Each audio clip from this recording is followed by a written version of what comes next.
గ్రాముల బంగారాన్ని విడిపించి ఆ రోజు ఆన్లైన్ రేటుకే మేము కొంటాం. Sharma gold company. నమస్కారం, నేను మీ జాహ్నవి.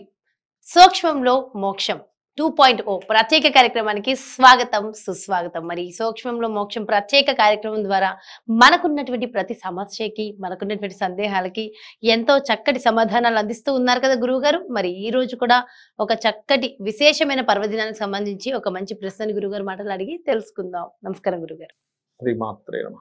గురుగారు, మరి సంకష్టహర చతుర్థి చాలా విశిష్టమైన రోజు కదా. అయితే ఎంతో మంది ఎన్నో రకాల సమస్యలతో బాధలు పడుతూ ఉంటారు. ఈ సంకష్టహర చతుర్థిని మనం ఎలా జరుపుకోవడం వల్ల ఒక్కొక్క జీవితంలో మనిషికి ఒక్కొక్క సమస్య ఉంటుంది, అవి తొలగుతాయంటారు? కాస్త డీటెయిల్డ్ గా ప్రతి సమస్యకి రెమెడీని కొంచెం అందించండి గురుగారు. ఫస్ట్ ఆఫ్ ఆల్ ఏంటంటే, ఒక్కొక్క సంకష్టహర చతుర్థి కావచ్చు, అమావాస్య కావచ్చు, పౌర్ణమైన, ఏకాదశి అయినా ప్లానెటరీ పొజిషన్స్ ఆధారం చేసుకొని ఆ యొక్క సమస్య తీరడానికి ఆ ప్లానెట్స్ అనేవి సపోర్ట్ చేస్తాయి మనకి.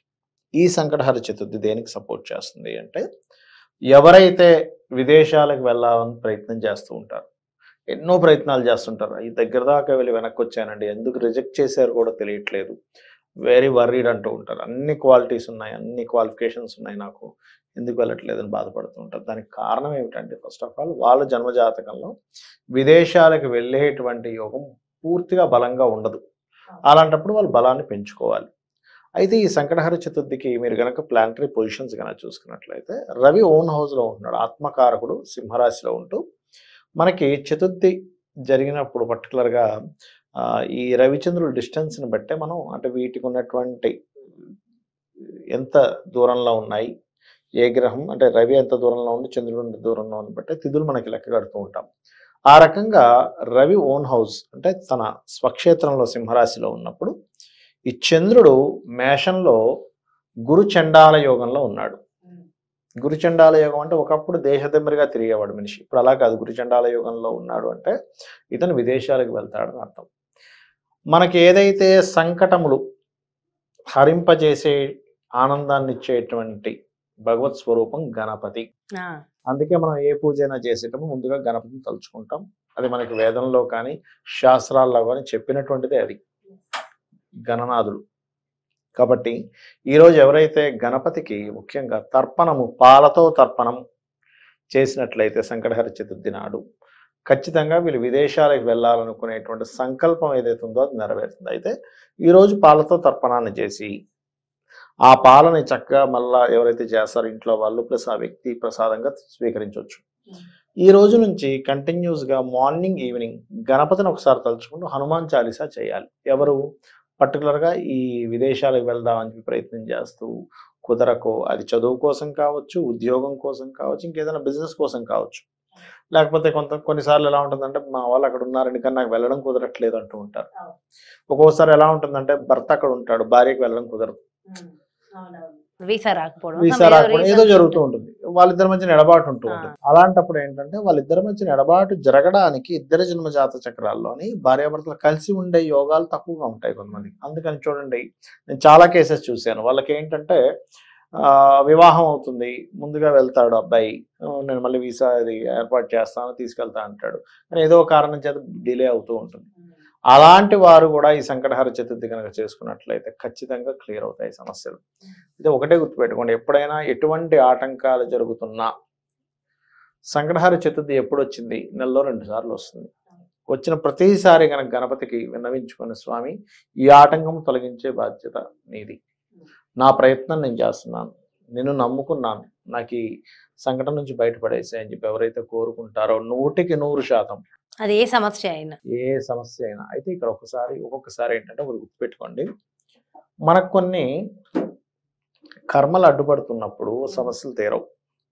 కొన్నిసార్లు భగవంతుడు మనం దానికి ఎలిజిబుల్ కాదన్నప్పుడు కూడా మనకు అది ఇవ్వడు. ఒకసారి ఎలా అంటే, నిప్పు కనికుంది, ఆ నిప్పు కనికని చిన్న పిల్లవాడు అడిగితే తల్లి ఇవ్వదు, పెద్ద అయితే ఇస్తుంది. పట్టుకుని హ్యాండిల్ చేసే విధానం పెద్దవాళ్ళకి తెలుసు, అది కాలుతుందని జ్ఞానం ఉంటుంది, దాన్ని ఎక్కడ పట్టుకోవాలో తెలుసు, ఎలా హ్యాండిల్ చేయాలో తెలుసు, ఒక కాగడాన్ని తీసుకెళ్ళి ఎక్కడ పెట్టాలో తెలుసు. అదే చిన్నపిల్లకి ఇస్తే ఏం చేస్తాడు, వేలు పెడతాడు. అలా కొన్ని సందర్భాల్లో మనం ఇంకా దానికి అర్హత లేకపోవడమో, ఎలిజిబుల్ కాకపోవడమో, ఆ కర్మ వల్ల ఇంకో కర్మ ఏదైనా యాక్టివేషన్ అవుతుంది అన్నప్పుడు ఇవ్వదు అమ్మవారు, గుర్తుపెట్టుకోండి.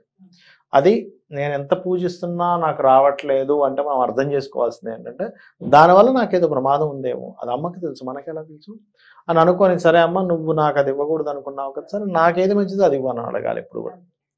ఒక వ్యక్తి మనకి అబ్దుల్ కలాం గారు కూడా ఒకసారి చెప్తారు, అతను ఎయిర్ సంబంధించినటువంటి అంటే ఏరోప్లేన్ నడిపించేటువంటి దాంట్లోకి వెళ్ళాలని అతని ఆశయం, కానీ అది రాలేదు.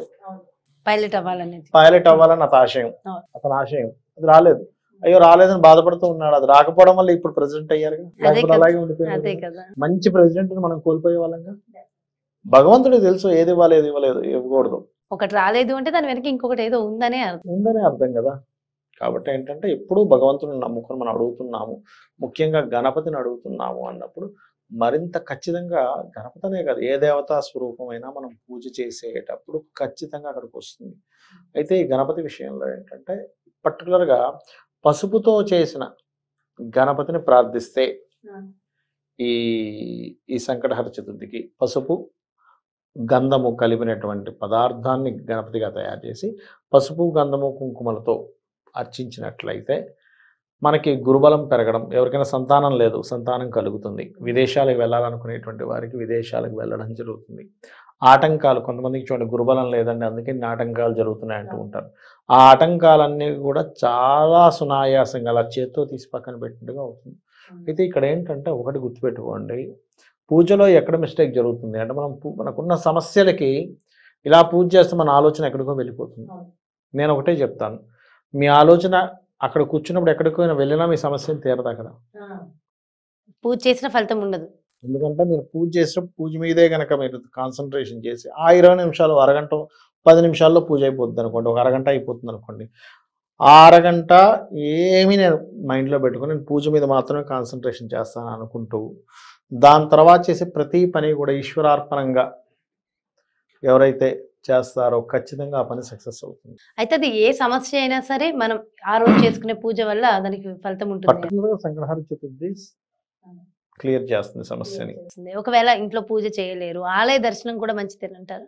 ఒకవేళ ఇంట్లో ఏదైనా ప్రాబ్లం ఉంది చేయలేనప్పుడు మనసులో ఇప్పుడు ఈ కలియుగానికి ఉన్న గొప్పతనం ఏంటంటే మీరు కూర్చొని పూజ చేసినట్టుగా భావిస్తే కూడా పూజ ఫలితం వస్తుంది. ఇది కుదరనప్పుడు, నామస్మరణ కుదిరినప్పుడు కూడా అలా చేస్తానంటే కాదు, కుదరనప్పుడు అలా చేసి ఆలయానికి వెళ్ళొచ్చు, గణపతి ఆలయానికి వెళ్ళొచ్చు, వెళ్ళి అక్కడ కాసేపు కూర్చొని గణపతికి మీరు చేయవలసింది ఏదైనా చేయొచ్చు, ఖచ్చితంగా మంచి ఫలితం వస్తుంది. చాలా చాలా చాలా చక్కటి విషయాలు తెలియజేశారు గురుగారు. Thank you so much. నమస్కారం. శ్రీమాత్రే నమః.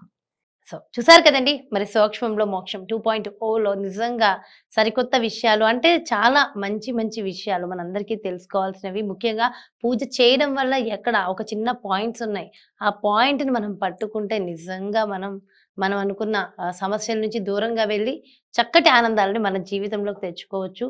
మరి అదేంటనేది మీరు జాగ్రత్తగా గమనిస్తే అర్థమవుతుంది.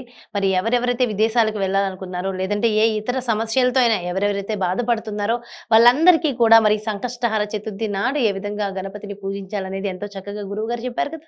మరో చక్కటి కార్యక్రమంతో మళ్ళీ మీ ముందుకు చేస్తాను. మరి అదేవిధంగా చాలా మంది గురువు గారు అపాయింట్మెంట్ కావాలి అని అడుగుతున్నారు. అపాయింట్మెంట్స్ కోసమైనా మీ ఇంటి వ్యాపార వాస్తుకి సంబంధించి అయినా సరే క్రింద డిస్ప్లే అవుతున్నటువంటి నెంబర్స్కి కాల్ చేయండి, రిజిస్టర్ చేసుకోండి. నమస్తే.